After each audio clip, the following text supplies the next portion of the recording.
நாளைக்கு விஜய் சிஎம் ஆகிறது டவுட் அப்படிங்கிற மாதிரி நியூஸ் வருது. அது மட்டும் இல்லாமல் ஏடிஎம் கண்டியும் கூட்டணி வைக்க போறாங்க. கூட்டணி வச்சா இதே டாக் வந்து ஆன் த டே நமக்கு எலெக்ஷன் ரிசல்ட் அன்னைக்கு வந்து அங்கே பூத்துலேயே பேசிக்கிட்டு இருந்தாங்க.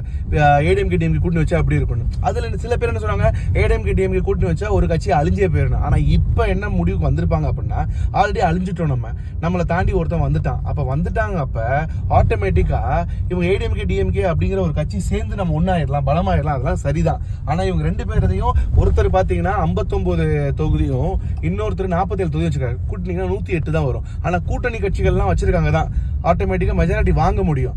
ஆனா இத சட்டசபையில இவங்க நிறைவேற்ற போறப்ப கண்டிப்பா விஜய் கிட்ட இருக்க பலத்தாலையும் உள்ள இருக்க செங்கோட்டையன் மாதிரி ஆளுங்களாலையும் கண்டிப்பா அங்கிருந்து ஒரு 10 பேரை வந்து உள்ள வாங்க முடியும்னா இப்ப ஏடிஎம்கே டிஎம்கே பண்ற இதே மாதிரி இருக்கக்கூடிய ப்ரெஷர், இதே மாதிரி ஐடியா இந்த மாதிரி கொடுத்து அவங்க ரொம்ப நாளாவே அரசியல் பண்ணிட்டு இருக்காங்கல்ல. அதனால இப்ப என்ன பண்ணுவாங்க, ஏன்னா அவ்வளவு ஈஸியா ஜெயிச்சிட்டார்ல விஜய். இப்ப ஜெயிச்ச உடனே அந்த கட்சிங்க ஒவ்வொரு கட்சியும் இப்ப என்ன பண்ணுது, இன்னைக்கு நம்மளை தாண்டி ஒருத்தன் வந்து இங்க வந்து நம்ம கிட்ட ஆடிக்கிட்டு இருக்கான், அவனை அடக்கி காட்டுறோம். இதுதான் நம்ம ஊர்ல, இதுதான் தொங்கு சபைனா என்னன்னு இப்பதான் உங்களுக்கு புரியும். ஏன்னா தொங்கு சபை நடக்கிறப்ப நமக்கு இப்படிலாம் நடக்குங்கிறது இதெல்லாம் புதுசு. மக்கள் ரியாக்ட் பண்ணாங்க. நீங்க உங்களோட ஓட்டை போட்டீங்க, உங்களோட கடமையை முடிச்சிட்டீங்க. தாவேக்கா இதுதான் அவங்களோட லீடர்ஷிப் ஸ்கில்ல காட்டக்கூடிய தருணம். இந்த இடத்துல அவங்க எப்படி எடுத்துக்கிறாங்க, எப்படி நடந்துக்கிறாங்க, ஆப்போசிட் பார்ட்டிகளை அட்டாக் பண்ண ஆப்போசிட் பார்ட்டி இவங்க எப்படி அதை கையாளுறாங்க, இதெல்லாம் வச்சுதான் இந்த அரசியல் இருக்கு. ஸோ அதனால இங்க இருக்க யாரும் பேனிக் ஆக வேணாம்.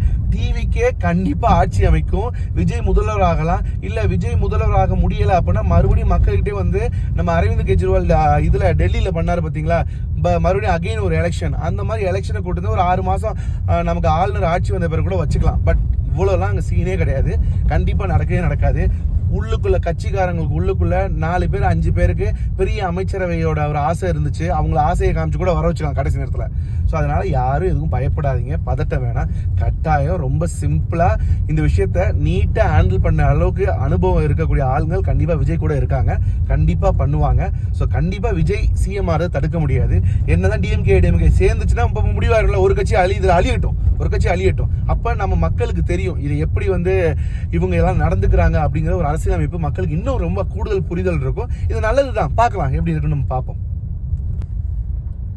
மிஸ்டர் விஜய்க்கு நான் என்ன சொல்ல நினைக்கிறேன் அப்படின்னா, இத்தனை நாள் நீங்க ஒரு 108 சீட்டு பிடிச்சிங்கல்ல, அதெல்லாம் உங்களுக்கும் உங்க பேருக்கும் உங்களுக்கு இருக்கக்கூடிய ஒரு மவுசுக்கும் தான் இன்னைக்கு நீங்க இவ்வளவு சீட்டை பிடிச்சிருக்கீங்க. ஆனா இதுதான் ரியல் அரசியலை இப்ப நீங்க பாக்குறீங்க.